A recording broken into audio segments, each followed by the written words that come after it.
15th of March, 9:25 p.m. I park my car on the side of the road of the English countryside, and I make my way up to an abandoned old mansion, where the latest thrill seeker is holed up. This one's been quite crafty, disappearing as soon as he gets his jollies, killing young women on the streets of London. A regular modern-day Jack the Ripper. The Ripper was never caught, which is where the similarities end between him and this fool. 6 women, 3 little girls and a dog, all snatched off the road, brought into an abandoned sealed-off tunnel in the tube, and murdered.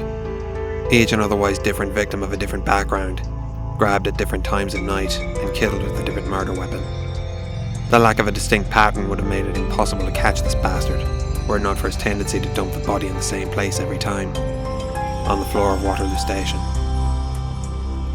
His little hideout wasn't difficult to find after that. There are entrances to subterranean London all over town. Finding his home away from home was trickier, but the comings and goings of strange persons has always been great crack for me as a people watcher. He'll need something faster than a train to get away from me now. The bureaucracy of the job is the most vexing part. 5 of the victims were immigrants, so the British government asked UNI to handle it. Probably to avoid looking racist. Bloody grand timing for that, lads. Once off the phone with the stuffed suit liaisons, the mobile is shut off and focus returns. Now that I'm on foot, closing in on this rat in a squalid hole, a proper extermination session can begin. The place is less impressive than I was expecting, but in retrospect, it would have been daft to expect a mansion. It's 2 stories, not much more than 85 or 90 square meters, with a paint job that looks like it's seen better days and a weak roof that looks minimally guaranteed to keep the rain out. Perfect for a cheeky little lair. Some place to hide his plans and equipment, wash off the blood if his last kill was messy, maybe get some sleep every so often if he's too far away from home. In the driveway is a beat-up 97 Vauxhall Corsa, license plate 36 25 977. Couldn't be stolen. Would have been found by now and he'd have been caught. Can't be his own, he's too smart for that. Probably a bargain junker he snapped up from a friend or some sleazy backwoods dealership that didn't believe in paperwork. The commoner's car, bought for his little hobby with the specific intention of blending in. Not well enough, lad. I'd found the car after combing Waterloo Station for clues.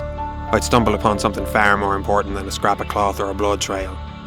A man, in the crowds bustling around me, trying to act incognito as he kept his eyes on me. I should give him credit.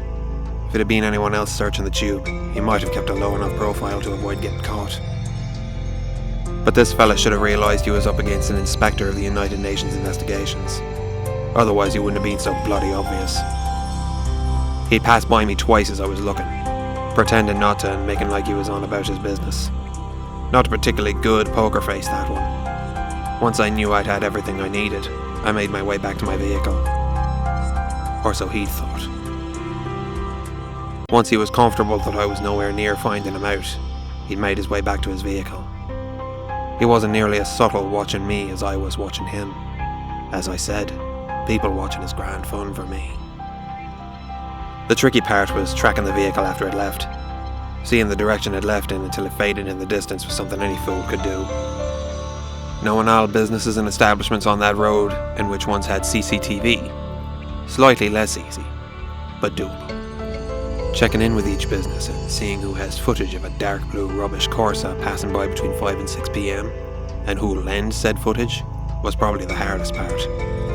Most will ask for a warrant, which is not always applicable to a case sent to UNI, hence the stuffed shirt liaisons. But after a while what's done is done, and a combination of CCTV footage and witnesses on the roadside lead me to this lovely little hideaway. I don't think he expects to get caught here at his little hidey hole, but I still assume he'll be wary of intruders. I reach down for my service piece, not to use, but just to be sure it's there. My bosses at UNI have the London bobbies on standby. One good thing about the stuffed shirts, they're damn swift with backup. This is Inspector Julian Shead. Case closed.